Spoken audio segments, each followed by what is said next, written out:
Hey, it's the Over Under 985 podcast. It's Joe Murray, Dan Lifshatz, the Bankroll Boys, as we're Finally called. back. Finally back. We look like we're on vacation. Yes. I got the tan going, showing a little chest hair. Dan's got the beater on, showing the guns. The non-existent guns, yes. They're showing the guns. The non-existent ones, yeah. But we are live right now. It's our live podcast. We were promoting it over the weekend. We wanted to at least get together and do a live show, do some Q&A. We're on at 7 in the morning in Boston. I know sometimes it's not the most ideal time to call into the show, and with sports returning essentially tomorrow with Major League Baseball, we wanted to at least come up with some season odds. The WNBA also starts up on Saturday this week, and the NBA preseason is underway as well. So we just kind of wanted to get together and do a podcast for all you bettors out there. And sounds like now with COVID, things may be getting into a bubble in a more controlled situation. Gambling is probably a little bit more of a controlled situation as well. So we'll get into that, but a couple of things right off the bat, Dan. And what we're going to do is just do a couple topics off the bat and get in some Q&A. So if you're on Twitter, send in your questions to us. We're also on YouTube. So if you want to send in any questions, feel free to send them in. Just use that comment section and we'll get those going. But I just saw this one come over a little while ago. The news of the day, obviously, is Mookie Betts got a huge contract extension with the Dodgers. Right now, the Dodgers favored to win the World Series, and probably rightfully so. Them and the Yankees, both the favorites here. But I just saw that Major League Baseball still has until tomorrow's first pitch to agree on expanded playoffs. And when it comes to the betting lines, we've been looking at it as, okay, like who's going to be the two wild card teams? Who's going to win the division? Well, if they go from 10 to 16, that's going to change a lot of things here. There's going to be more to bet on. Maybe teams won't, the 60 games may not be taken as seriously. Maybe a team like the Boston Red Sox could sneak in because they got a good lineup, but terrible pitching. Like, first and foremost, I hate the idea of expanded playoffs, at least for a 60-game season. Your thoughts, Dan? I don't really know what to make of it. I mean, off the bat initially, I don't like it. I think that adding more playoff teams to a sport where you kind of want to lower the playoff teams to get the quality, the best of the best, it kind of waters it down a little bit. I also understand why they need more playoff teams this year. They need the money, and if it's a one-year thing, Joe, I'm more than okay with it. If we're going to bring it into 2021 and beyond, I'm not okay with it, and I really hate it. So my theory is, listen, this year I'm okay with changing things around because of the fact that these leagues need money, these teams need games, the players need to play, et cetera, et cetera. They can make some more money in the playoffs, yada, yada, yada. Next year, I don't want that to be the case. So if it's a one-year thing, I'm for it. I understand that the betting odds obviously will change because of it. You're going to see to make the playoff odds totally become very different, and I'm sure that you'll see a ton of bets canceled. However, if it's for multiple years, I hate it. I absolutely hate it. I'm with you there. So I think that we need to, needs to be a one-year type of thing only. Oh, and this just got dropped on us. Obviously the Players Association and the owners had a beef to begin with. And now they're still talking about having fans in the stands, or at least some cities. And I mean, I don't know. I feel like maybe they will do expanded playoffs because it might help the ownership. Maybe the TV rights help out. The fact is, Dan, these guys aren't getting paid, so are they even going to care? And let's not even mention what the hell's going on in the country if they even finish the season. Yeah, I mean, listen, it's a lot of ifs, a lot of buts. We'll see what happens. I'm going to go with I'm just going with what I know and what I can control right now. What I can control, what I know is that what I think is, I don't know if we'll finish the season, but I'm going off the concept that we will. I'm okay with the playoffs happening and being expanded this year. I am. it sucks. And I do think that these guys are going to take it seriously because it's a 60-game schedule. It's no longer 182. No matter what, even some of the guys who aren't getting paid, if they have a contract coming up in a year or so, I think that this is a huge year for all these guys. So, teams will look back at this year and say, did this guy give a shit when it really mattered? No, well, that's a problem. Just real quick, the Mookie Betts trade. Obviously it happened with the Red Sox. I'm going to just flat out say this. I was working with a prominent baseball writer who told me that Mookie Betts was stupid for not signing the deal. Stupid. Come to find out, the guy made $385 million later. Is that stupid, Dan? Is that stupid? Because I'll tell you this much. Mookie Betts never, ever indicated, ever, he wanted to stay in Boston. Never. And I'm not saying he never wanted to stay in Boston. He just never indicated that he wanted to stay here. The trade happens, and he gets paid. Everyone thought during a pandemic he would never see that type of money, and they were wrong. So to call Mookie Betts stupid, that is like a commandment, right? Don't call somebody something for something that hasn't happened yet. When we discussed this probably a couple months ago, maybe it was mid-March or something, I tended to agree with that baseball writer, and I said I think Mookie Betts is in serious trouble here if these teams are going to lose a lot of money. The fact is that the Dodgers and the owners, Mookie Betts, did the right thing. He got paid. He's on a team he wants to be. And I think those guys, including myself, who thought Betts was going to look bad, need to take an L and say, hey, Betts was right. He bet on himself and he paid out, and it paid out. So hats off to Mookie Betts because we were wrong. And the other thing about it is, and I don't want to take a victory lap. Okay, sorry, Tony Mass. I don't want to take a victory. I love Mass, so that's kind of my. I don't want to take a victory lap at the time, right? A pandemic's happening in the world. I'll probably never see that money in a 60-game season, whatever. I'm shocked he got a $385 million contract. It's $350 plus a $27 million this year. That is I'm shocked. At the same time, I'm pissed as a Red Sox fan. Pissed. This is one of the reasons why I hate baseball in general. What just happened, Dan, in the NFL with Patrick Mahomes? Right? One of the youngest star players in football on the rise, and they sign him to a ridiculous, stupid long-term deal. Some people think it's stupid. I don't. But he ain't going anywhere. That guy's staying there, at least for 5 years, right? So, they locked that guy up. The Red Sox, on the other hand, signed David Price and Chris Sale and all these other bums where the fact that they don't want to go long-term with one of the second best player in all of baseball, arguably. And no, let's not even mention John Lester from years ago and how he did. This is why people in the city of Boston are bored of baseball and don't like baseball. You get the best guy, arguably outside of Mike Trout, in your team, in your system, and you don't even want to attempt to sign him. He says 420, and you say out.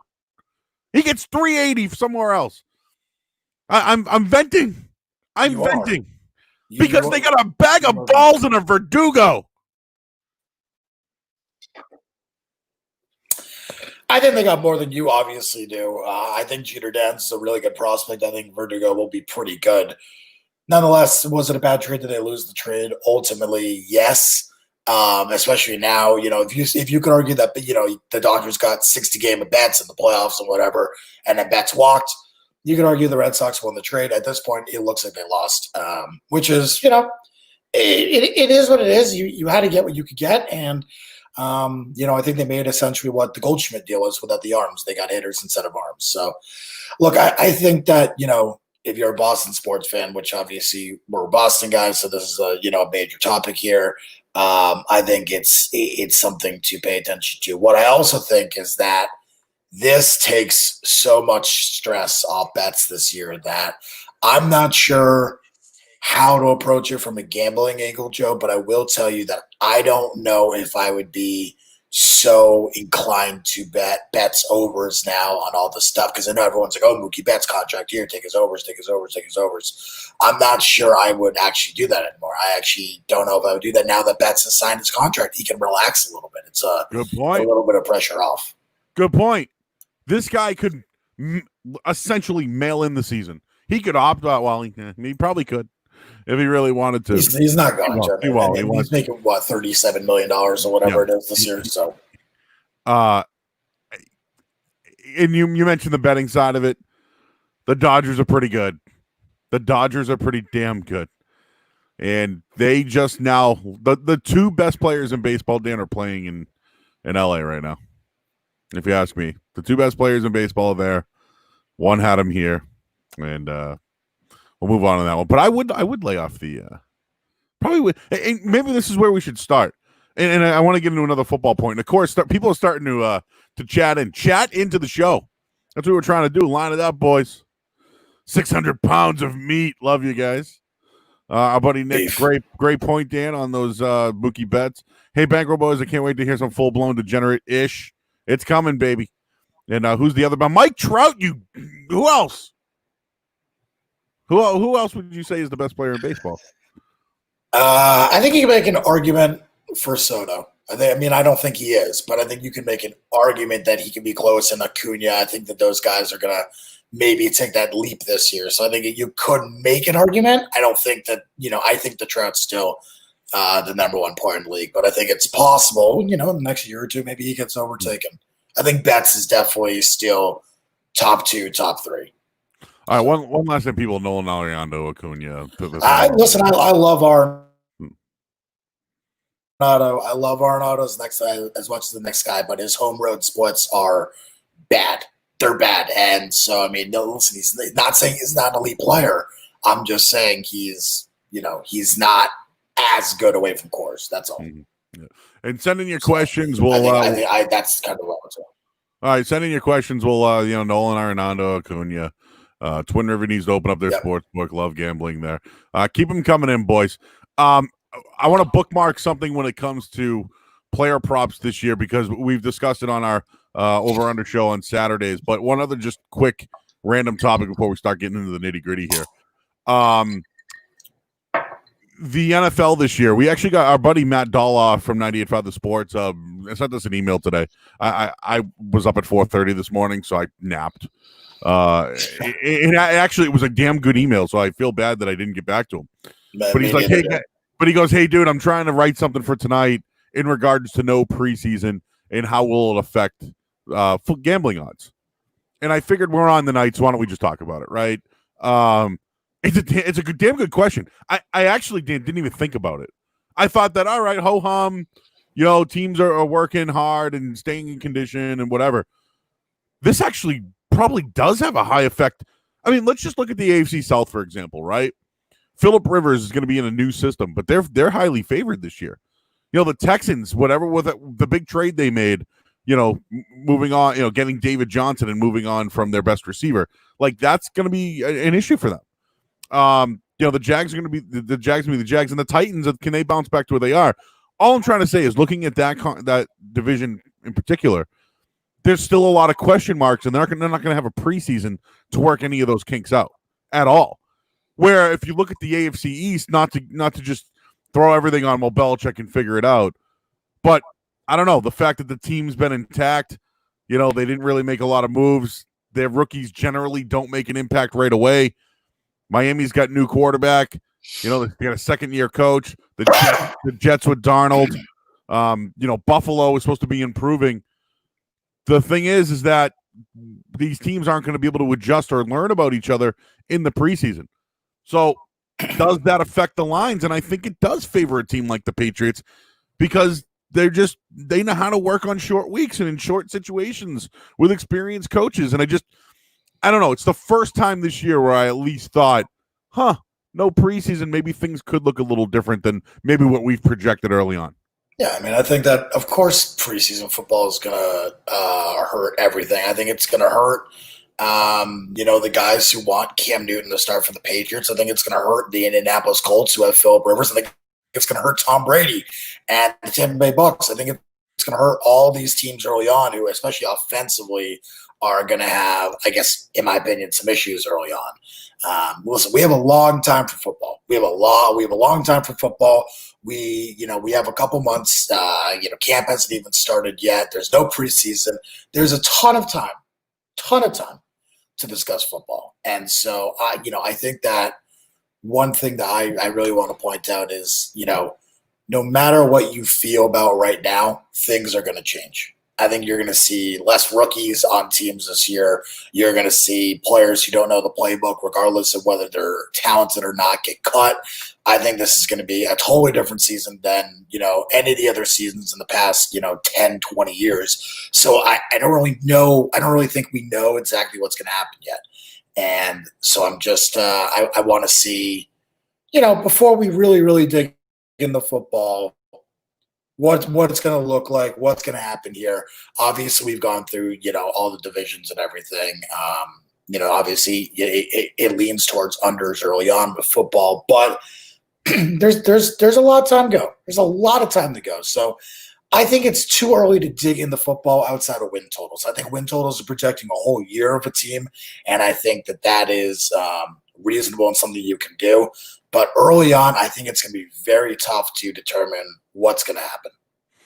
Absolutely. All right. We just wanted to throw those topics up. We got a ton of Q&A off the bat, which I think will help into some of our topics that we wanted to get into, Dan. So just a couple of these real quick. I wanted to mention this is the first time we're broadcasting live on YouTube. Normally we do it on like the Facebook pages and Twitter. Twitter, obviously, we got about 60, 70 people watching right now, which is cool. And there's about a dozen people or so watching on YouTube, Dan. So you can chat in on YouTube. There's a little chat feature.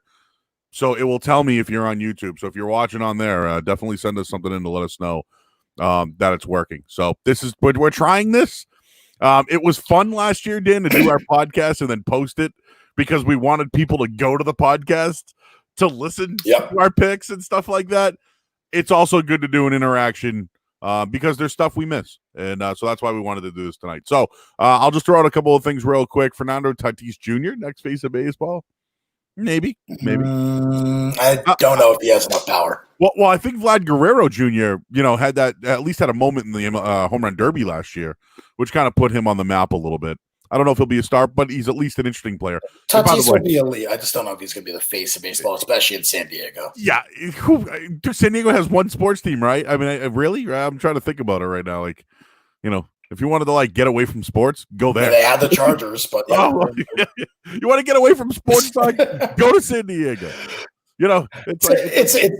It's a nice place, man. It is. I've heard that it's very nice. Yeah. I'm on the Giants. The Giants under 24.5 wins and the Reds over 31.5. Now, I will say this. I don't have a take on the Reds, but I know that people love the Reds this year, which off the bat, Dan, means fade.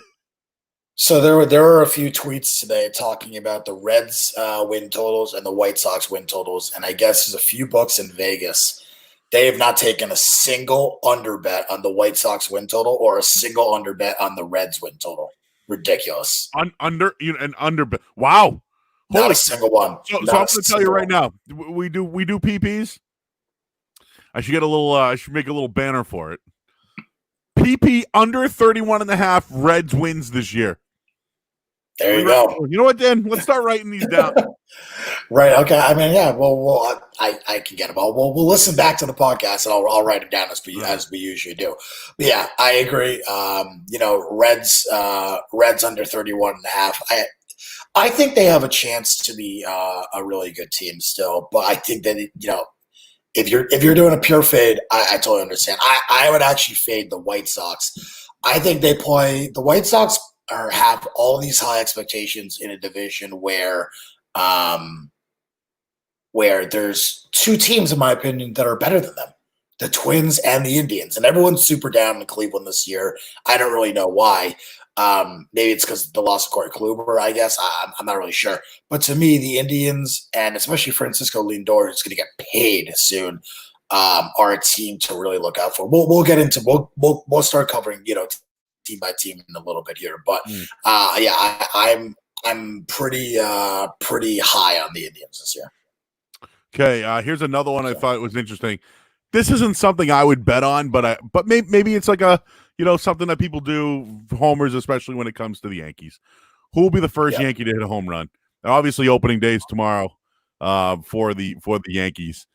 So, and one interesting thing I thought, Dan, that I've noticed with the Red Sox, Aaron Judge bats second for the Yankees. The Red Sox have JD Martinez batting second now. Yep. So I don't know. Maybe Aaron Judge could be a good candidate, considering he's going to get more at bats batting in the 2-hole this year, and maybe that's going to help free agency for JD Martinez getting more at bats too. I think you'll end up seeing, I think you're going to end up seeing a guy like Luke Voigt, something like that, hit some home run, hit a home run.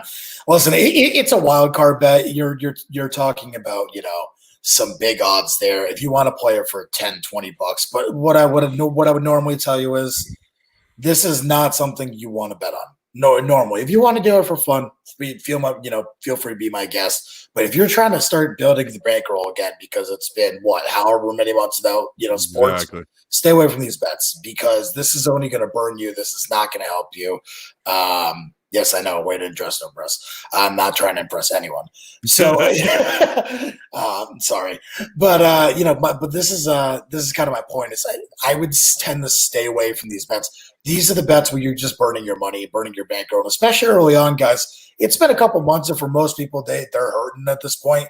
You want to start rebuilding. That is, you don't want to start with these. This is not the way to start. So, just kind of want to give you guys a heads up for fun. Absolutely. Yeah, I would just while I'm looking at it, man. I've been dabbling. When I say a unit, maybe it's $100. Okay, I've been dabbling on that with UFC and with soccer. But it's piled up, Dan. When not to give the old pat on the back. When you go 5-0 and you're up 7 units, I'm going to use that 7 units on baseball now or roll it over. You know what I mean? So you got to start somewhere. I know that dude, we were going into college basketball when everything shut down, and I already had my bankroll ready to go for college basketball. So, I have a bankroll going into baseball season. Just while we're on it, be careful, man. These high 280 spreads, minus 280s. Dan, I know you've mentioned a couple of times that they might be pulling pitchers early on. With 60 games, they might only get 10 to 12 starts. But, if something happens or even COVID for that matter, they can pull someone early. So be careful. Your bets could also get pulled right before, an hour before pitch as well. But these big spreads, man, you got to be careful, especially if it's an over and the over is at 200. Maybe you might want to stay away from that kind of juice. Yeah, I mean, listen, it's gonna be one of those things early on. I'm telling you, everyone has to be careful and be slow and methodical early on. Where it's going to be a totally different process than normal. Everyone's going to have to learn how to kind of readjust everything. Numbers going to have to be readjusted. Power numbers going to have to be readjusted. Everything that guys who really, really bet and really use their numbers and rely on bottles and stuff. Everything's going to have to totally change, and we're going to have to.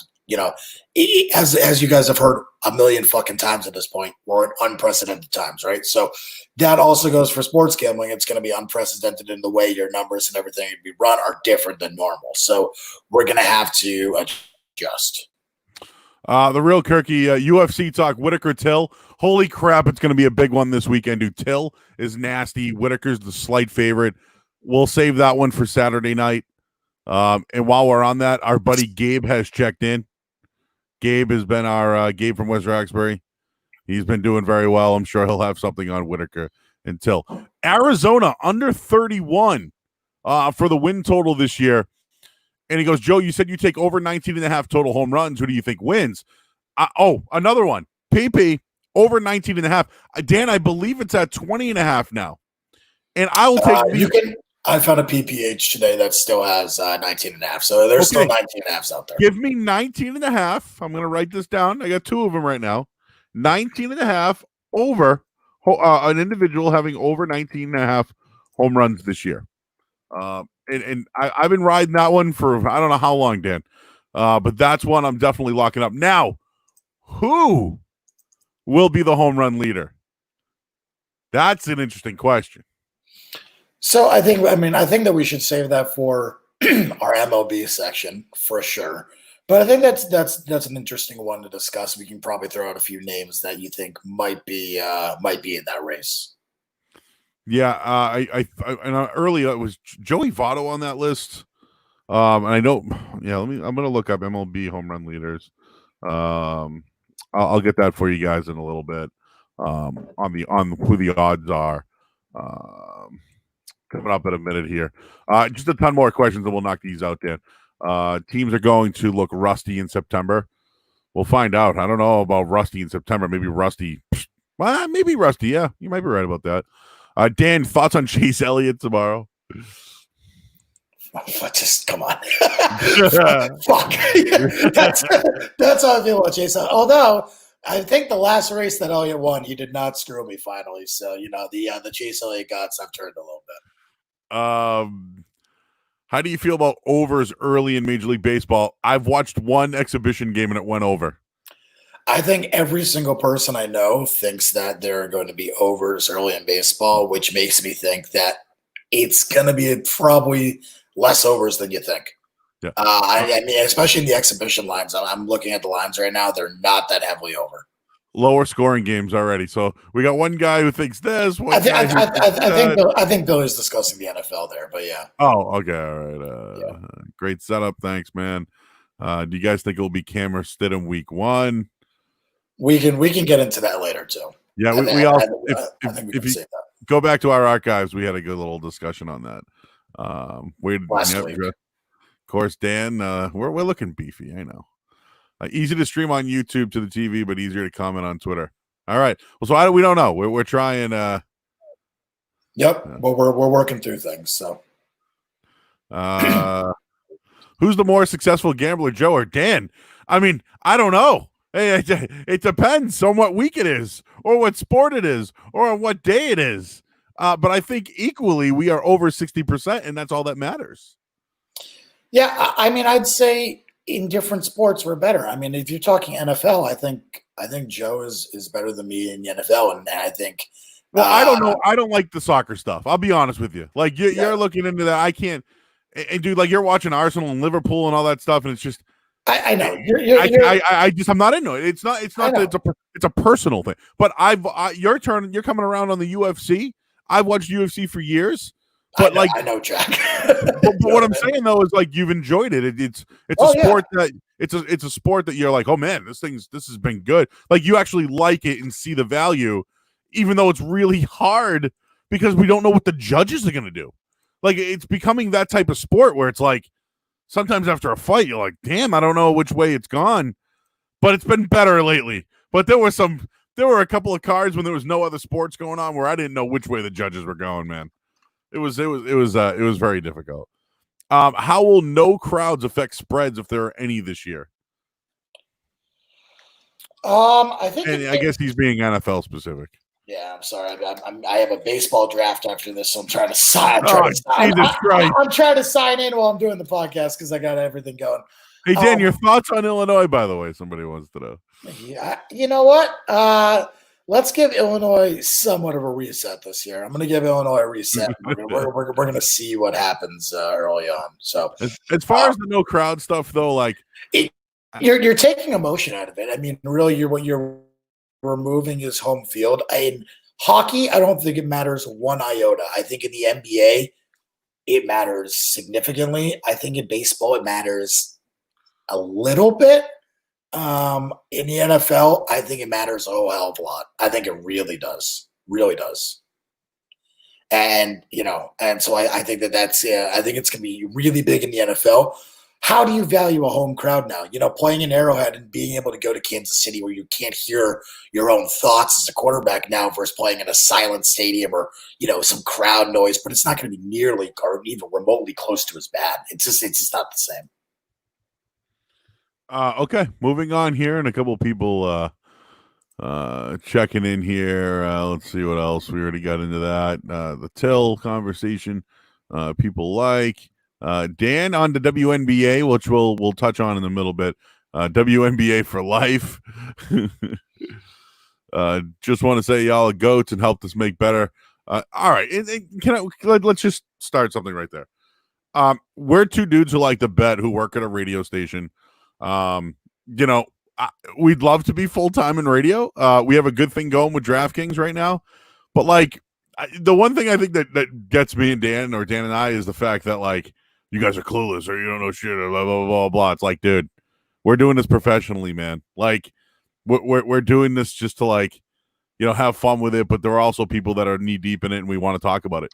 Where is there a place that you can discuss sports betting in the city? There's nowhere. Nowhere. That's what this is. So whether you like us or you don't like us, and the other thing too is, I always drop the fade or follow in there because, hey, that's my pick. If you don't like it, fade it. I'm fine with it. You're fine with it, Dan. Like we don't care. It's just like at some point, do this. We're going into our third season. Like the show's been successful, and we just want to continue to, to try to bring attention to sports betting and make it more entertaining, but also have it be something profitable. And let's not forget, we're in a crisis. We're all in this together, Dan. But today, the governor of Massachusetts himself said that he thinks that gambling could help the economy. And we know that, DraftKings is in New Hampshire. We know that, you can go to New Jersey. You can go to other states to gamble. When this stuff becomes big here, you're going to want to know about it. Agreed. And if you're going in blind, dude, you're going to be way behind. And I'm glad that 98.5 The Sports Hub gave us that platform, 2 years ago.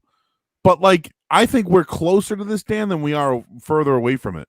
And I think now's the time to start, man. And when you have apps like DraftKings and, whatever account you use, I think it's good to get ahead of it now and be ready for it. And I just wanted to share that. I agree. Nope. You're not going to get a. Oops, sorry about that. You're not going to get an argument from me. I listen. Not trying to sit here and tout us, being, some sort of baseball gods or some sort of betting gods. We're just trying to help. We both, do pretty well, I would say, in being successful, and kind of doing everything. So, anyways, pretty simple. We're here to help you guys. We're here to do what we can. If you guys make money, awesome. That's all that matters to me. So we're just gonna kind of go and try and help you guys with that shit. Listen, we're not. If we were 80%, Dan, I wouldn't be here. I'm sorry. Of course. If I was 80%, dude, I love you, buddy. But yeah. Listen, if you were 80%, I'd give you my life savings right now to invest immediately. Dan, I'd be out. I'd be like, all right, see ya. I'm going to some island. I'm going to Abu Dhabi. Yeah, but I also don't want people to think that we're I work in radio because I want to work in radio, not because of the money. You know what I mean? Yeah. We're not getting paid, enough to unless we're not crying about being part-time or anything. Hey, listen, we want. Oh no. This could develop into something big, and I think it will at some point. We're still young, we're in our 30s. You know what I mean? This is still something we're developing here. But we appreciate the support. We get haters. You can't win every bet. We get it, but we're not sitting here being like, "Call me now." We're not touting our. We like doing a radio show, man, and I think we're ahead of the game, and we'll leave it at that. All right, let's get into the good stuff here because I got some odds that have come over of late. It's time to actually get into some over-under. I mean, usually we open up the podcast discussing what happened the last week, what went wrong, what went right. Obviously, it's been 5 months since we've been able to do a podcast outside of the show. So, I mean, now it's just it's time to get into some shit. So let's do. I mean, whatever. What do you want to start with? Baseball. Yeah, let's get some baseball stuff over with. Okay. And maybe and I'm looking at I saved a bunch of stuff to talk about the show here, so I just want to pull it up real quick. I had some individual stuff too that I wanted to mention. Somebody mentioned that Fernando Tatis Jr.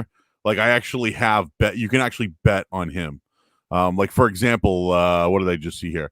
If his batting average, you can bet on if he's going to be over or under 315 this year. You can bet on if he's going to hit over or under 15 and a half home runs. Right. That's kind of cool stuff. So I want to actually bring this up quick, Dan, because we've talked about it a few times. Is there value in betting the win totals this year? I guess I'll just throw that fastball right down the middle of the plate for you. Yeah. So we actually discussed this last Saturday and didn't get into a huge conversation, but I tell you guys who are looking to bet the win totals of baseball this year, especially at this point, you're late to the game. And unfortunately, what basically has happened is when the market opens with baseball win totals, right? I think it's probably late February, mid February. All the moves already happened. So then the sharp moves already happened. All the value is essentially, for the most part, gone. What happens then is, or basically what happened this year is, so we had all the moves. The move was, there was little value left, not a ton, but a little bit of value left. Then we moved to a 60-game season. So basically what they did is they said, okay, we're going to take the win totals we have now. We're going to multiply that times, 160 divided by 80. And, 60 divided by 180. And, we're going to get the win totals from there.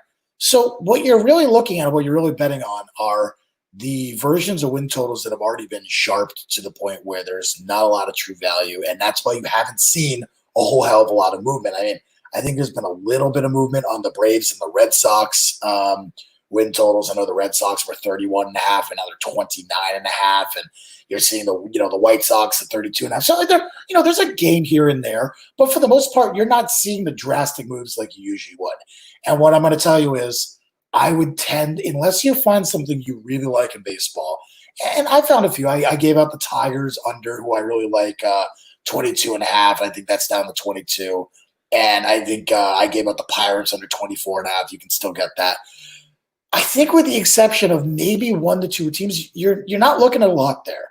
So what I'm going to tell you is stay away from the baseball win totals. It's just there isn't enough value this year based upon the way things have moved. If you don't get in early, the value is gone most of the time. And at this point, we're super, super late to the game. So, yeah, the value is gone. The value is gone. And I don't think that you're going to get a ton here. And I think that you're going to see a lot of teams that are right around the win totals this year. A lot of close ones. Okay. Someone's digging the pineapple shirt. Thank you very much. It's a sweet shirt. I got a bunch of these, man. They're like 4XL.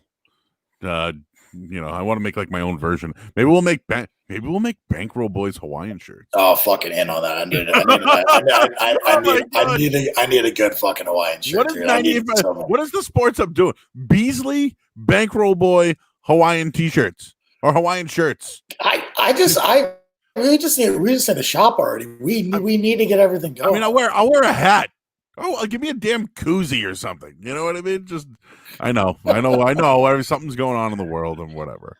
You gotta be careful. All right, Dan. So the current odds to win, as we mentioned earlier, Dodgers and Yankees both 4-1.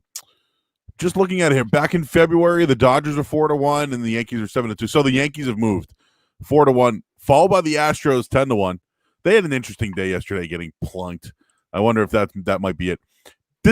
These are weird odds. I'm just going to go through them. Dodgers, Yankees, done. Okay, they're at the we know they're at the top. Astros. Yeah, at this point, if you're taking the Dodgers and Yankees, I mean, you're catching the tail end. There's no value there. You're better off not touching that at all. Dan, I just want to be honest. I'm fading it. It's not a educated bet. I bet you the Yankees. I think that the Yankees and Dodgers are probably the best 2 teams, but it's one of those things for me that I fade the favorites sometimes. Maybe not in the NBA finals, that's for sure. But yep. I'm just gonna fade it. So the Astros 10-1 could be. The Minnesota Twins are getting a lot of love at 16-1. Yeah, well, let me say something about the Astros. I don't know if you guys have been paying attention to their bullpen or not. It's a fucking shit show. It's a mess right now. And I think that especially in the 60 games where you're going to have pitchers who are not going to want to go, we're not going to want to run your starting pitchers into the ground. Okay, bullpens are going to be massive. The Astros to me look like they need a lot of additions bullpen wise. I wouldn't go near them. 10-1, 11-1. I really think you need to be significantly higher than that on the Astros in order for me to take some value there, because they just don't look like a team that can really compete now or even in the playoffs. They have a bullpen that's going to just be a mess. Okay. And then there's just the Twins. What's the love with the Twins this year? I know they were a decent team last year, and then I'll look them up here. But like They're getting a lot, and that might be a team to look at, Dan. Like the A's for me, I don't know what it is. They stand out to me. It has nothing to do with who's on their team or what it is. Like every year they go on some little run, they find some nice player.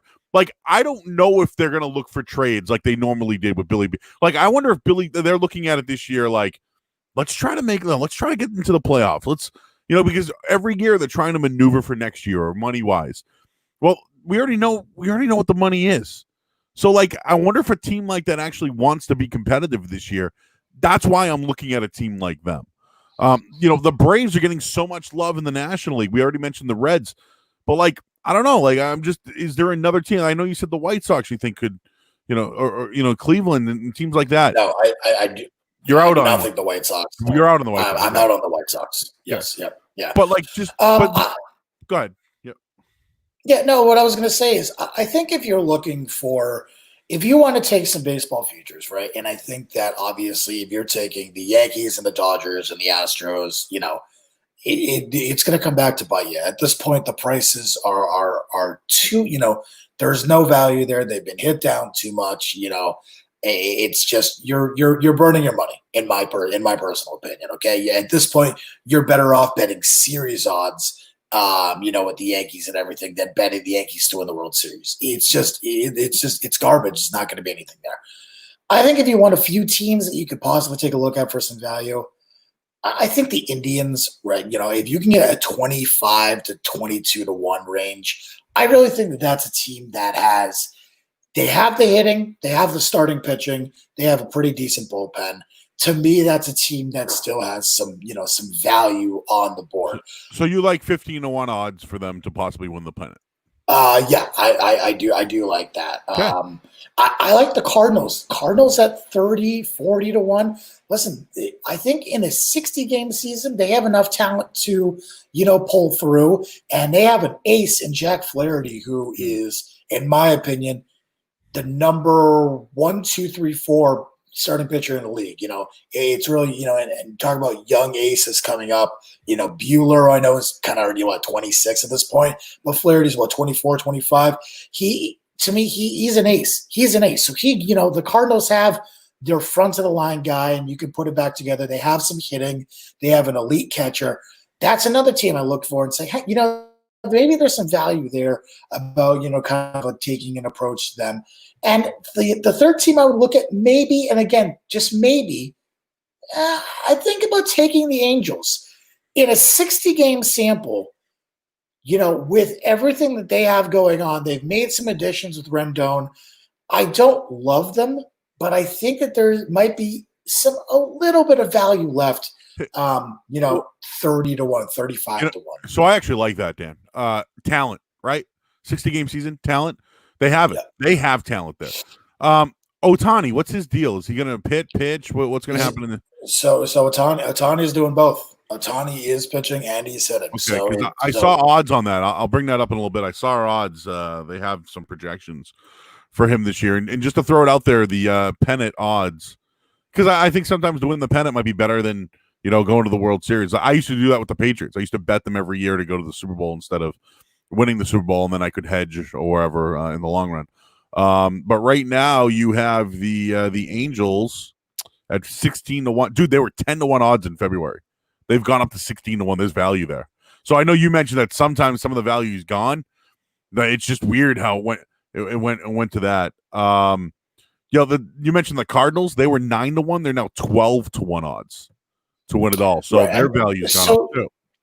And again, we're talking about a 60-game season, unprecedented. We don't really know what's going to happen. In 60 games last year, the Nationals don't make the playoffs. I mean, they win the World Series, they don't make the playoffs. So, again, I think in a 60-game sample, despite the fact that everyone feels that 60 games is, a decent enough sample size, it's really not. It can be interpreted as a pretty small sample, especially when it comes to baseball. So I think you're going to see teams, maybe the big favorites, maybe you get, the Dodgers or the Yankees in the World Series. But if you're telling me that you think you're going to get a Dodgers-Yankees World Series, I think you're crazy. I don't think that's going to happen. I'd be stunned if we got I'd still be shocked if we got one of those teams in the World Series, honestly. I just think that this season is going to be wacky. It's going to be weird. And I think that if you're trying to do too much with baseball, it's going to be too much. And I kind of want to go through the divisions because I think that the best value that you'll get right now in baseball, whatever, are the division odds. Because I think that there is legitimate value in the division odds, especially right now, and going through all that. So I mean, let's go through it then. I guess if you look at the AL East, right? Yankees, Rays, Red Sox. Is it Yankees or bust, or do you think the Rays could the Red Sox surprise? Is it the Yankees or bust, and do you see value in the Yankees? Let me see what the Yankees are. So the Yankees are minus 450 to win the East. Absolutely not. I mean, I'm not. Yeah, I'm not touching that line. There's no value there. It's you're all you're doing is listen. Is it likely a winner? Yeah. Is there are there better minus 450s out there if you want to lay something that heavy? Absolutely. So to me, that's a hard pass. If you move on to the AL Central, and again, you guys have already talked about me. You guys have already heard me talk about this. I'm going Cleveland plus 350. I mean, to me, I think there's legitimate value for them to win the division. I know everyone loves the White Sox. To be that sleeper to come out, I think if the White Sox are going to have a year, I think it's next year. I think maybe they're a year off. They're, Luis Robert, gets 60, 70 games. Moncada gets another year. I think they're about a year off. So I think maybe the White Sox next year are a team to look at. But this year, I like the Indians plus 350. In fact, Joe, give me PP. All right. Plus 350 to win the AL Central. So I like it. I really like Cleveland. I like it for the simple fact that Minnesota is this favorite, right? Like Minnesota's the darlings of the AL Central this year. And I still think they got a lot to prove, man. The Royals have tapered off the Tigers blow. And the White Sox, they are the White Sox. So why not Cleveland? A good manager, dude, with a lot of talent on that team. I think it's a good bet, man. And while we're on AL West, I know you mentioned the Angels. I like the A's. But dude, at one point, Seattle, you mentioned last year, Washington wouldn't have made the playoffs within 60 games. Mariners were a good team early on last year. Like the Rangers, But look, that AL West, I wouldn't bet that division. I just think it's too up in the air. It could be the Astros are favored, right? So it could be the Astros. You mentioned the Angels in the 60-game series. I like Oakland for that matter. I just am. If I was going to bet on a team on there, it'd be the Athletics. But I see your value in the Angels too. You know what I mean? Yeah, I think it's hard to make an argument because I do think that the Astros still have so much talent in the lineup right now. And even they have an ace in Verlander. I'm not sure the A's have one. I mean, Luzardo is going to be really, really good. I think. And, I think that he could potentially be the AL Rookie of the Year. So I think there's going to be some value in, the A's. But I think you might be able to get a better price during the midseason if you really, if you could find some place offering odds on that. You take a look, Joe, and I want to move to the NL Central here because I think we just kind of covered the AL. The NL Central has some of the weirdest division odds I've seen. You got the Cardinals at plus 190, the Cubs at plus 190, the Brewers at plus 350, the Reds at plus 250, and the Pirates at plus 8,500. The Pirates suck. They're not going to win the division, okay? No matter what the wackiness of the 60 games, I'd still argue teams like the Pirates and the Tigers, they're still probably going to suck, okay? What is this a division to just stay the hell away from in terms of betting? Because I like St. Louis. Again, I Jack Flaherty at the front of the rotation. I think you have plenty of talent there. So, Dan, that's the pick. I'm telling you. Like, the Cubs should be good. The Reds are overhyped. And the Brewers, people think they're they're one of the better in that division. The Cardinals aren't getting the respect. But the problem is these teams play each other so tough. It's like actual rivalries between these teams when they play. Yeah. So, would I stay away? Yeah, but there's value, right? We talk about value. Where's the value? Boom, Cardinals. Yeah. The other one that I'm going to play, and I think, let me preface this. I don't think that this is going to win. Okay? I don't think this is going to win, but I think that there is legitimate value in this play. The Phillies plus 450 to win the NL East. Whoa. I think they were super hyped last year when they got Bryce Harper, and I think they're still very talented. I think you see a lot of World Series drop-offs. I think that's very possible with the Washington Nationals, right?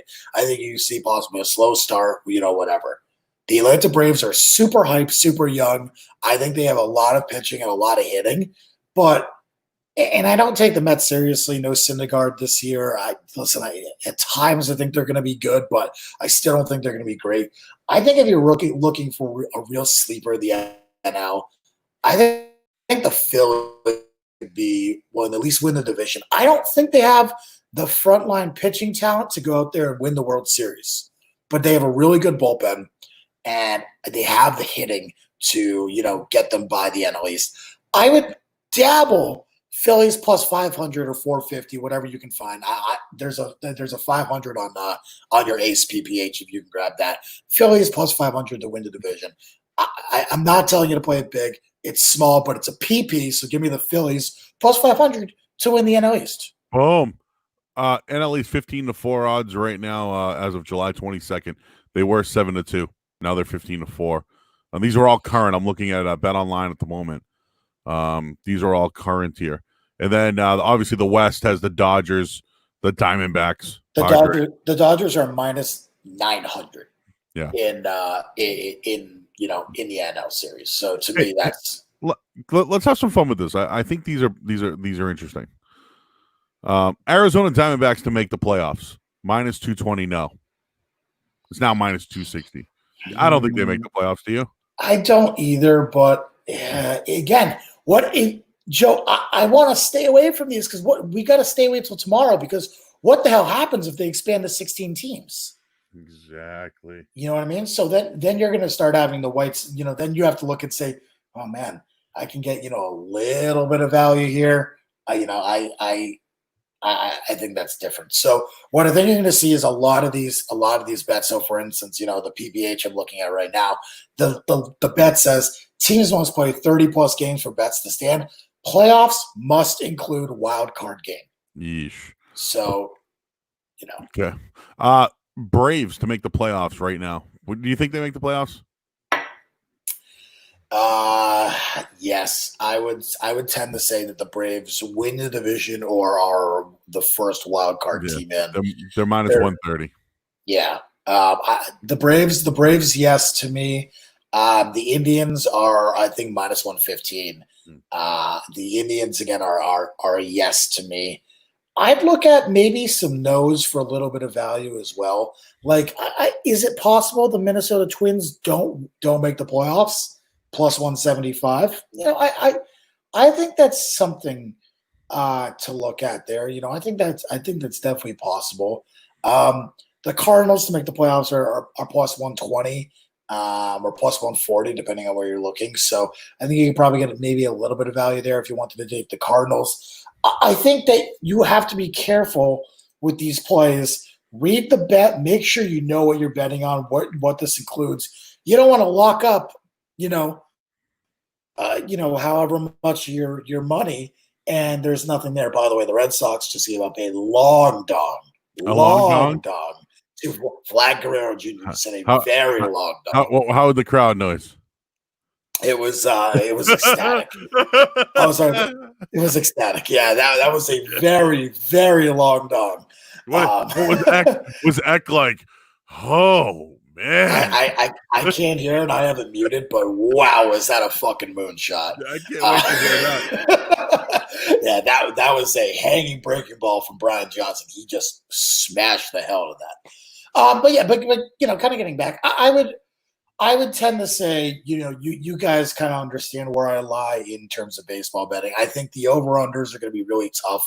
I think if you're looking for futures in terms of betting, who's going to win the World Series. I think you need to look at long shots this year because I think long shots are the way to go, especially the MLB. Kind of like the way I would approach the NHL in a normal season. Maybe you go for some longer odds and then try and, see what you can do later in the season, maybe hedge those off in the playoffs or whatever. But yeah, I think that the way to approach baseball this year, especially, is division odds if you want to do that, and game by game. So, Joe, do you want to get into the game lines for tomorrow night? Because I know we might not have the Yankees games tomorrow night. Can you believe that? How 2020 is that? Opening night, Thursday, and the shit gets rained out. Oh, it's gonna be fucking ridiculous, dude. It's gonna be so brutal if we don't get the game, and we have to wait to 10 o'clock to get the Dodgers Giants. But Joe, have you looked at the line tomorrow? Is there anything that you like in the Yankees Nats game? I mean, we talked about one thing before we get to it. Sure. PP Oakland Athletics to make the playoffs -130. Okay. You're really high on Oakland this year. Nothing to do with them in particular. It's just I feel like a team like them is going to you know what, Dan? I am. You know what? You're very, very high on Oakland this year. And I couldn't tell you like 10 guys on the team, but you know what? I'm high on them. Okay. So let's go.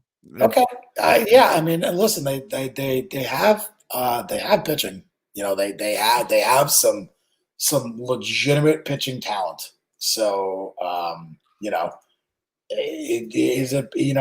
we'll see what happens there. All right. Well, Dan, you mentioned the opening game tomorrow. I know that you are not a fan of Garrett Cole. I think it's not that I'm not a fan of Garrett Cole. It's I think that he's going to struggle in the situation that he's being put in right now. I don't think he's a frontline guy. I think he did really well because he was pitching behind Verlander at times or had Verlander to back him up. I think he's going to struggle in New York. I mean, you kind of saw that, with other guys previously. I think Cole is going to struggle in New York. So I'm going to fade Cole tomorrow. I'm going to take the Nats team total over 3.5 PP. We'll open up the baseball season with a play. So if this game plays, give me the Nats team total over 3.5. Ooh, that's a right on the number, dude. All right, I have a 4-3 win. So here's the deal. Garrett Cole has won 16 straight decisions in the regular season. His last loss was May 22nd of 2019. Great. Then he's due.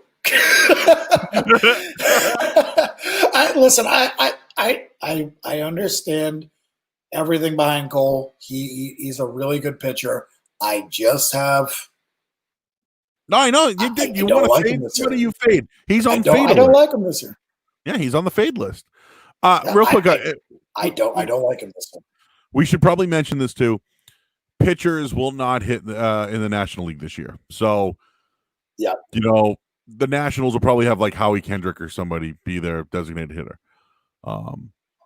You mentioned the team total over 3.5. I see like a 4-3 game. But let's now add 2 DHs. Maybe the over is the way to go, man. I think early on, you're going to see a lot of people try and take some unders. Or people are going to forget that, there's maybe, a DH in the NL now, and so that kind of changes things. So we'll see what happens here. I think that there's going to be a lot of people who are going to say, wow, that number is high, wow, that number is high, or wow, that number is really low. And I think you're going to see some people struggle with totals early on, especially in baseball this year. I'm telling you, it's a totally different ball game this year. It's going to be harder to bet. The numbers are going to be different. It's going to be a crapshoot. I really think that early on, I know that I'm giving out a PP.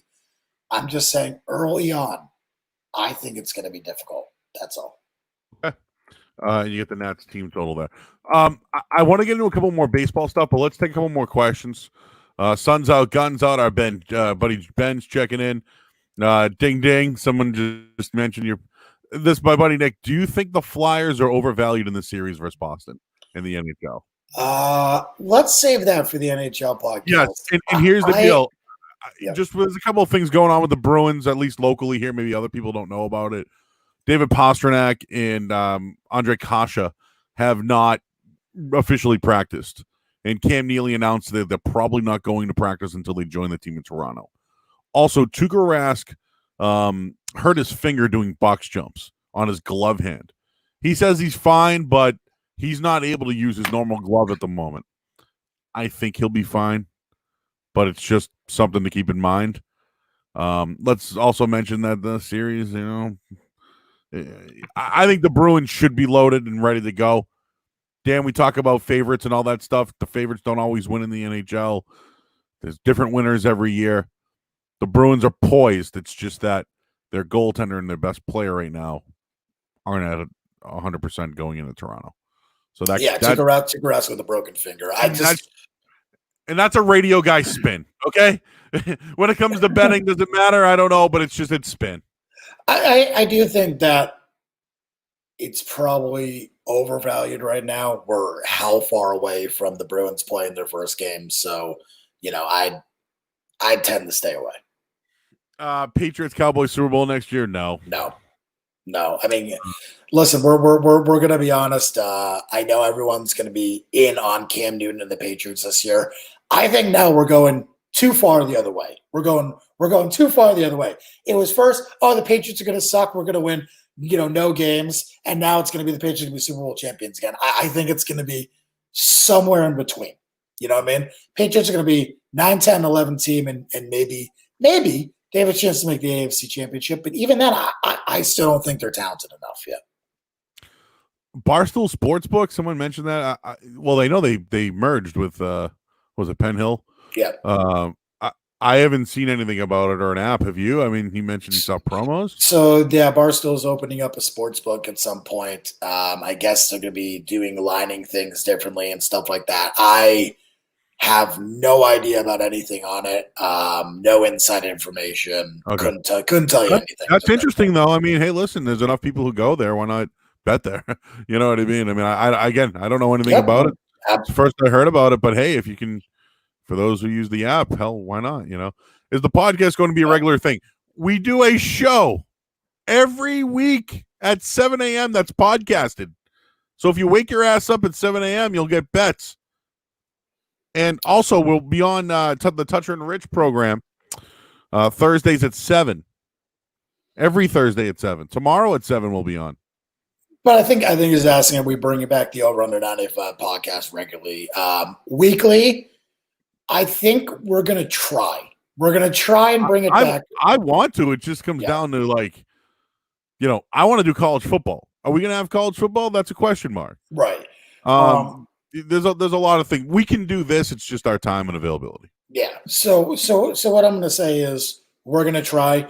I think that Joe and I will do an NBA podcast coming up in the next, we'll probably do that next week. What does the NBA start? Well, the 30th, I believe, is the opening night. Right. So we can do a week from the next week. So we'll probably do one about a week from today. I think I think the opening night is the 29th. I think you got 2 games that night. Yeah. So I think maybe we'll do like a week from today. We'll probably do NBA and NHL. We'll discuss doing the NHL one too. Maybe we'll have to do an NBA and an NHL. Yeah, well, maybe we got to condense them. And I know that you can bet on the scrimmages right now. I'm gonna stay away from that. Dan, you have fun. I am going to stay away from that. What I would tell you is if you can find value in everything, like for instance, the Nets were like 4.5 point dog to the Pelicans. Like even without them, the Nets are playing like literally off the scrap heap. I mean, it's like the Ohio State basketball team. And so that's like my point is regardless, it doesn't matter. You can still find value in anything. You just, you have to find the right things. That's all. Hey, Dan, early morning MLS unders. I hit the Revs the other day for the under. The reason why I took the under was the line moved from 2.5 to 3.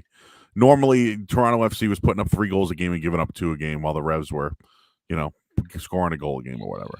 I took the under based off a line move. It was a fade. That's it. But is this a trend? Is this something to look at, or is it going to bite everyone's ass when they start? So I think it's now 5-2-1. Our buddy Brick brought it up to me yesterday. 7 games. Again, I'm going to say the same thing to him, or to say same thing to you that I said to him. It's a small sample. all you need is 2 losses, and you're basically breaking even at 5-4-1, right? So, to me, I think you'll be up, a minuscule amount. I would still say it's not a trend. 7 games is not enough to bet on any sort of information. So I would stay away. Yet, if you want to go for it, go be my guest. I'm just telling you, I'm not going to go on it because I think it's a little too early. That's all. Okay. All right, we got another 20 minutes or so in the broadcast.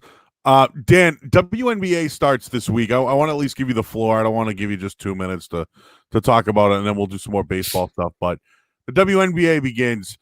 All right, so tell me, forget about the listeners. Okay. What advantages are you looking at? Like, I know some of the big names. I look at the favorites. I've bet on WNBA before and have won because it's been very square. The totals sometimes have hit, but I'm not a dude. Trust me, I know nothing. So, like, tell me what you're looking for when it comes to a line or a team or an injury with the WNBA, and I guess like who's the team that you're watching this year? So the team that I'm on, and I gave it out Saturday. And by the way, Joe, since Saturday, the odds have moved significantly. Ooh, the line mover. Yep, significantly. What I'm going to say is, and this is basically my thing. Sorry, I'm trying to get ready for my draft here, and my league is going in, going out, and they're being ridiculous. What I will say is, to me, the Seattle Storm are the best team in the league this year, without a doubt. Sue Bird comes back. They have a large amount of talent. So the Seattle Storm, to me, are the play. If you can find some really, really good odds. Brianna Stewart and Sue Bird, to me, are 2 of the best players in the league. Then you have players like Jordan Canada, who I think was an all-star last year. I'm not going to go into the whole roster, okay? You have a lot of fucking talent on this team. And they are comparable to the Mystics in terms of talent. The Mystics, it sounds like, are going to be without Elena Deladon, who was the MVP and the main player last year. They're already without their point guard, Cloud. So, the Mystics are down talent already, okay? Seattle is the best team. They're the deepest team. The one thing that's the problem with them is they don't have their head coach. And while in the NBA, head coaching doesn't matter as much as some people think, I don't think personally it matters that much, too much. The WNBA coaching matters. They're without their coach this year, won't be in the WNBA bubble. So that is going to affect them. Nonetheless, if you can find a 450 and above line, you got to take it. You absolutely got to take it, because I think by the end of the year, the Storm will be, number 1 in the league and or right up there. Phoenix is also right up there. I had a quick discussion today with our guy from DraftKings, Julian Edlow, and he really likes Phoenix Mercury. I think Phoenix is really good talent-wise, but I still feel as if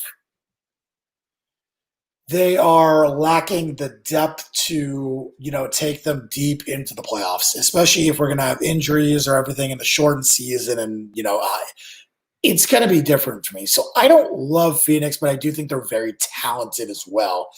If you can find a good value, a good price on the Seattle Storm, I gave out plus 500 and plus 550 on Saturday. That's what it was on Saturday. It is now Wednesday, and that has dipped to 350 across the board most places. There are some 400s up on some PPHs, but for the most part, your 500s are gone. If you can find a 450 or you can find a 500, please take it. I'm telling you, it's going to be worth it at the end of the season. You'll probably be able to hedge off it. In terms of team totals, Joe, and yes, they are offering WNBA team totals. Not surprisingly, I'm going to Storm over 14.5. To me, that is I think they're going to be the best team in the league. They're deep. They can handle injuries. I think they're going to win 15, 16 games. I think they're really good. A team I'm super down on this year, the New York Liberty. Everyone doesn't seem to be super down on them. I think they're kind of going to suck. I'm on the under for the New York Liberty, under 9.5. And one other one I tend to give out, the Dallas Wings are over under 6.5. I haven't played it yet, but I'm really, really contemplating Dallas over 6.5. I think now we've gone too far the end of the way. They are now more talented than they were earlier in the league. We're going to find out early on, what they really are. But I think Dallas over 6.5. I think they'll probably win about 8 to 10 games in that region too. So those would be the three that I would look at in terms of win totals. If you followed the WNBA last year, you knew that the Chicago Sky overs were a thing. You rode the Chicago Sky overs. I think early on, we're going to have to see where those numbers lie. We do not have confirmed rosters yet for WNBA. We do not have totals or lines yet, and the game starts Saturday. I'm hoping that they're out tomorrow, Joe. I'm hoping that they're out tomorrow, but the reason you're not seeing them on, FanDuel and DraftKings and all these places because we don't even have confirmed rosters for the teams yet, and they're 3 days away from playing. So it's interesting. What kind of values in that? Do we ride the favorites then? Listen, the WNBA is a square man's league. It's getting the best numbers that will win you games in the WNBA. That's what it is. It's getting those numbers, getting them in, getting them early. And so to me, that is going to be the So for example, if a team's 380, you put up the 380, you'll win, but you just have the ball. You have to have the balls to do it, but you'll be successful. I wouldn't take money line. I wouldn't take like 380 money lines. I'm talking about spreads, especially the early spreads. They are super, super square. So you'll be able to get some really good value on teams early on. And then as you go, as the season moves on, they'll kind of, move around a little bit. So or even throughout the day, I mean, you'll see a team like, the Storm maybe open 3.5, and by the time game tips off, they're 7.5. There's massive moves in the WNBA. So what I'm going to tell you guys is I'm going to post stuff. It's going to move very fucking quick. So you guys have to be on your ass. I'm going to be honest with you. If it moves like 3 points, I can't help you. I apologize. The WNBA, and you guys all learned it last year, it's about getting the line. The best line, that's all it is. And so to me, we're going to have to do that this year. So you guys are going to have to be ready and willing to get in and get those lines and be ready.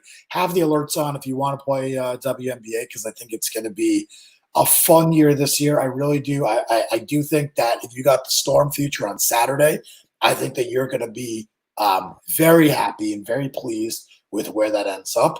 And I think that if you guys are able to get some other team totals, feel free to DM me. I'll definitely try and help you as much as I can. But I don't know what the league is going to look like total-wise and spread-wise early on. I can tell you I'm really high on Seattle. I'm higher on Dallas than most. I'm lower on New York than most. And I'm still particularly high on the Washington Mystics, even without Elena Delle Donne. Miesemann is amazing for that team. I still think they have enough depth, just not enough to win. So I still think that they have enough to get to that 13, 14, 15 win range. I just don't think they're going to win. And I also will say this. I am much lower on the Connecticut Sun than other people are. I know that everyone is super high on them as well. I'm lower on the Connecticut Sun. So another one I haven't played yet. But anyways, my PPs, and I'm going to give them out. So PP, here's your bell. Pay attention, okay? New York Liberty, under 9.5 wins. Seattle Storm, over 14.5 wins. Dallas Wings, over 6.5 wins. And if you can get a Seattle Storm future 450 or better to win the WNBA title, even 400 at this point, I think might be worth it. You got to take it. There you go. That is my WNBA for wow. I had some Pop-Tarts while you were doing that. You got to eat something? I'm gonna take a drink now. Yeah. Sorry, this guy's like, put the food down. I mean, a damn Pop-Tart. I got my popcorn ready, man. I'm getting my WNBA bets in. People are saying they're not on DraftKings yet, so I know you mentioned that the rosters weren't. So again, they're not. They're not there. All right. Well, that was entertaining. I've maybe I'll start betting WNBA and then we'll like talk about it. Maybe we'll call it. Is there a wrangle? I have not found one yet, but I'm sure there is. I do believe at the end of last year we were onto a few things, so we'll see. If draft, wow, that's interesting. I wonder. We don't know this. We'll find out. I know your boy. Congrats to Julian Edlow, by the way, doing a lot of stuff. Yeah, dude. Yeah, he's making it big. So congrats to Edlow. But I'm not sure if DraftKings does book WNBA. They do. They do. Okay. They did. They did last year. I know that it took them a while to get stuff up, but they did book last year. Same with Bookmaker or Chris, as you guys might know it. They took them a while to get some WNBA stuff too. They will absolutely have that this year. And the other thing, actually, Joe, one of the things I want to talk about with baseball this year, I'm gonna have to excuse my voice. Right. One thing I want to talk about baseball this year, people have to be aware of the baseball bets. Got to be aware. What is happening this year in baseball betting is action bets. Most places, for basically every single year, have had listed pitchers. So you bet a pitcher, yada, yada, yada. If this pitcher was pitching, you got it. If the pitcher got scratched, it was canceled. Now, most places are just doing action because of the COVID list, because Justin Verlander could come down with COVID, I guess, 10 minutes before the game. So what's happening is now books are taking action bets.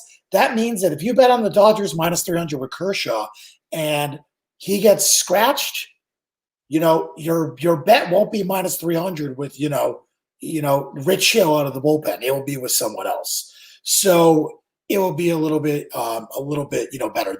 Your bet will adjust. What I'm going to tell you is wherever you bet, read your MLB rules and read them early. If you have any questions, feel free to DM me. I'll be glad to answer any questions about them and trying to explain, how it's going to affect MLB betting. But please be very careful because I don't want you betting action on a team and then having that pitcher scratch and you losing your mind over it. You're going to have to pay very close attention to baseball betting this year. So hopefully that helps. Joe, that is my WNBA and my MLB minute. All right. We got about 10 more minutes left. I have some more stuff. Maybe we can just kind of go over because I know people are into the let's open up for some questions. And the Q&A, of course, if you want to open it up. We got about another 10 minutes or so here. There's stuff coming out like that has nothing to do with gambling, but like Tom Brady just spoke about how the NFL needs to be better. Yet this guy is like breaking the rules on like like the NFLPA needs to make sure we're safe. Yeah, but you're out there like, practicing when you shouldn't be, dude. Whatever. Am I a Brady hater? Is that what's going on now? You are absolutely a Brady hater. Totally. The other thing too is Cam Newton just arrived in Boston and they had a video. And like you should have saw me today, Dan, when Cam Newton was throwing passes to Julian Edelman. I was like, whoa. And then all of a sudden they had the Disturbed music in the background, the wah, that song. Yep. And I didn't know that song was in the background. And then obviously it was Rip City from there. All right. A couple more things here when it comes to baseball. I thought these were pretty interesting. MVP of the league, Mike Trout is the favorite. Gleyber Torres, Aaron Judge, Alex Bregman, Francisco Lindor, Shohei Ohtani, Rafael Devers, Chapman, Rendon, Josh Donaldson, Yohan Moncada's on this list. Anybody stand out to you, Dan, to be the American League MVP this year? I think taking Lindor 10-1 definitely has some serious potential for value in the AL. I think you probably have to consider taking a Mike Trout if you get a 250 or above. If you can't, probably not. I think Torres and Judge are going to hurt each other quite a bit. I think Lindor on this list, I think Lindor is going to have a monster season. I'm very high on him. I think Jose Ramirez is going to have a bounce back year as well. I would look at Lindor 10-1. There's probably some better ones out there. I saw 14-1 the other day. I would shop around, try and get a Francisco Lindor MVP ticket. I think he's going to have a pretty good year. I'm high on him. All right. I don't have a dog in the fight, and I'm not going to bet it. But if I was going to take an MVP, oh, jeez. Call me square, dude. You know what? Give me Aaron Judge, 12-1. Again, the only problem with Judge is that he's going to be in the same lineup with Torres. And not even that, dude. It's the fact that, like, he might get days off, and, like, if they get out to a lead, they don't play him. He still has those injuries. Yeah, he's gonna get days off. It's probably not a value pick. It's probably not a good pick. But give me Aaron Judge. Okay. I'm going against it. National League, Ronald Acuna, the favorite, 4-1, followed by Christian Yelich. Mookie Betts is 6-1. Juan Soto, 8-1. Cody Bellinger, Tatis Jr., Bryce Harper's on the list. Nolan Arenado. Dude, the National League's got hell of players, huh? Yeah, the National League is loaded. I really, really, really want to stay away from the National League MVP. I don't think you're going to get value. I just don't. I think it's going to be one of those top 6-7 guys, and if you're taking a real just chance. I mean, really, there's at this point those lines have been bet down so much. I think you're just taking a shot in the dark. I would stay away from the NL MVP betting. That's me. If you really like someone, you like an angle, like if you're a Red Sox fan, you really want to bet on Mookie Betts, go to town. But I think it's going to be a shot in the dark. That's the way I would look at it. I'm taking a shot in the dark.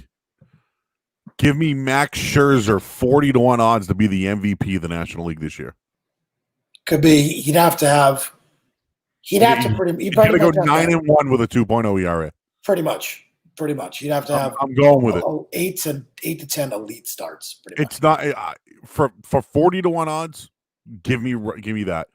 I'm actually high on Alonso this year. So he agreed to be mic'd up for every game throughout the whole entire season. And I just feel like what's happening with the Mets, they're getting better. They're going to probably get new ownership at some point. I think he's a guy that I'm going to buy stock in. So I'm going Alonso. I'm going to put some action on him. What was his odds here? I'm just looking for it. What, to be the home run leader? Or to be the MVP? MVP, 25-1. Yeah. Odds to be the Cy Young Award winner in the American League. Now, these are tough, right? I mean, I don't even know why we should bet on and I guess we probably have agreed on it. There might not be a lot of value here. So all my preseason bets got canceled. I had some real good value pitching wise. The value is fucking shot. You know what I mean? It's out. I really like Glasnow early on. I think Glasnow is going to be too net crushed. I wouldn't touch Garrett Cole with a 50 fucking foot pole. I wouldn't go anywhere near him in terms of that. Frankie Montas, your guy from Oakland, I think has a chance to be really good this year. I would look at him. There's not a whole hell of a lot I like value-wise left on the board there, to be perfectly honest with you. I'm going to tell you to stay away in the AL, pitching-wise, in my opinion. How about the NL? I'm going Max Scherzer. I know it's square, 8-1, but DeGrom's 4-1. And your boy Walker Buehler could be interesting, too. So I'd look at in the NL, I think that you do have to take some shots. I think Jack Flaherty at 9-1 is a shot you have to take. I think he's elite, the elite of the elite. I think you have to consider a Mike Soroka ticket as well. If he leads the Braves to the playoffs and has an outstanding year, and if you could find a Trevor Bauer ticket as well, at 20 to 25-1. I really like Bauer's chances in the NL. I think he should have a pretty decent year. I'd look at those three guys maybe for a ticket. My favorite, though, I'd go Flaherty and Bauer as my two favorites there. Okay, and then so we got the National, and then Rookie of the Year, dude. I don't know. It's too hard for me. So NL-wise, Gavin Lux is not starting. Yeah, for the National Dodgers. They sent them down. Yeah, so he's not starting there. So I'm going to give my guy Joey Isaacs a shout out here. He's very, very sharp. I will say this: I think that if you're looking at the National League, I happen to like Mitch Keller at 9-1 quite a bit. He thinks it's a terrible bet. He thinks I'm better off going with Dustin May or Kyle Wright. At a better number. I know that there's some Spencer Howard out there who Bryce Harper is pleading with his team to put on the roster at 50-1 or 56-1, whatever. So you can probably find some good value there with the pitchers. I think you're going to have to look pitching for NL Rookie of the Year. In my opinion, it's not going to be hitters. I go with Keller. I'll give my guy Isaac a shout out. Look at Spencer Howard as well too. AL, I got no fucking idea. I got no effing idea what to expect in the AL. Like straight up none. I think it's possible that the Tigers bring up Matt Manning, but if he doesn't get enough pitching, and it's going to be bad. I think you're going to be looking at a square AL Rookie of the Year.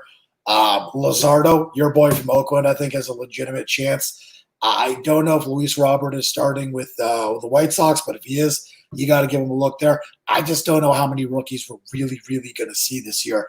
And, of course, Joe Adele from the Angels. So, all right, it's a good rundown, Dan, because, again, I'm not really – a lot of these teams and who's opted out and whatnot, I'm not too keen, especially on the rookies this year. So there's some good stuff here. A couple of things. Gleyber Torres – First half, his games against Baltimore, who he murders. So that's something to keep in mind. Do you guys use FanDuel at all? I don't. No, because we're sponsored by DraftKings. So we do not. Lakers Clippers opening night. Unders 3-0 between them so far. Thoughts, Dan? Patrick Beverley is going to be out of the lineup. No, that's official. He will be. It appears to be the case. He's left the bubble. He would have to be back, I believe, by 6 days out. So he'd have to be back by tomorrow, I think. 217. I feel like that's low. Like forget about COVID or any of that. 217 seems low, but these are half-court teams. I don't know. Well, Beverly is out. Avery Bradley is out. You're implementing some new faces in there. J.R. Smith. We don't know about Montrezl Harrell. He could be out. It sounds like Montrezl Harrell is going to be out as well. I would lean over. I think we'll discuss that on the NBA podcast next week. But yeah, I would lean right now, knowing what I know right now, over. All right, and I just wanted to bring up. Someone asked earlier about the home run leader who will hit the most home runs this year. I don't have the current odds, but because they've changed a little bit. We have. I'll give you the top few.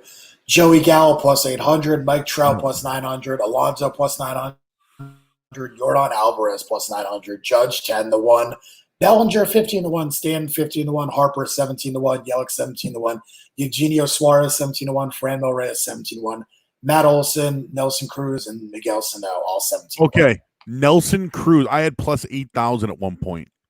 What's he at now? He's at 17-1. Oh my God! Give me Nelson Cruz. Okay. The guy just mashes homers. He does. He should have a good. What else does he do? He can't run. He can't play the field. He's gonna mash if he cares. I agree. Miguel Sano maybe is another guy. I think you're probably stretching with Sano. No, I mean, what I'm saying though is like they're long shots. Yeah. Yeah. Rice Hoskins could be injured. I don't know. Yeah, I'm just the home run down. We're going over 19.5, and that's all I care about. I might go large on that, Dan. Okay. I might go large. It might be my biggest bet of the year. What? Sano? It's the home run leader? Over 19.5 home runs in the Major League Baseball player. It might be. I might go like, max unit. I think hitters dominate early and then fade off. So I think somebody hit 20 damn home runs this year in 60 games. Yes, it's gonna be tough. I'm going over. till they bring the juice balls back. If they bring the juice balls, man, it's going to be good. So. All right. That's it, Dan. I saved our picks. I'll email them to you. And then we're going to be on with Toucher and Rich tomorrow. So we'll be on with Rich, Wallach. Dan will be there. I'll be there as well. We'll be there 7 a.m. tomorrow. We'll do a Major League Baseball recap and then WNBA this weekend, Dan. And we got to start looking at a degenerate pick for tomorrow. I will find a soccer pick, or maybe we'll actually have some real sports to bet on tomorrow. So awesome. Yeah. This is the Over Under 985 podcast. I am going to post this as well, Dan. So you're going to post it to 985 the Sports Hub. I'm going to post it as well. It's on YouTube. Just search Over Under 985 podcast, and I'll send the links out, and we'll do all that fun stuff. So this has been fun tonight. Everyone chatted in. I like the live chat, Dan, because it gives us more to talk about. But I just want people to know that the reason why we do a podcast is because we want you to listen to the podcast to get the results that we offer. And we used to be like a crystal ball, man, right? We'd tell you, yep, take this PP, here's our PPs. And, so the thing is, when we talk every game, you get insight from it. So we might give, in that long story short, when football season comes, we have great insight. And we could try to narrow in on certain games, but sometimes we don't listen to ourselves. And you guys reap all the benefits. All right, he's Dan Lifshatz. Follow him. I got a banner for you, Dan, so I'll pull it up. He's at Dan Lifshatz, 98.5 The Sports Hub, at Dan Lifshatz. I'm Joe Murray, 98.5 The Sports Hub, at Joey Murr. We are Over Under 985 podcast, at Over Under 985. We did 90 minutes today. That's it. We'll be up 7 a.m. Thursday morning on 98.5 The Sports Hub, and then Saturday morning, 7 a.m. Baseball season starts tomorrow. WNBA starts Saturday. Big UFC fight on Saturday night as well. He is Dan Lifshatz. I'm Joe Murray. We are the Bankroll Boys. It's the Over Under 985 podcast. Who you got, boys? Well, we're back.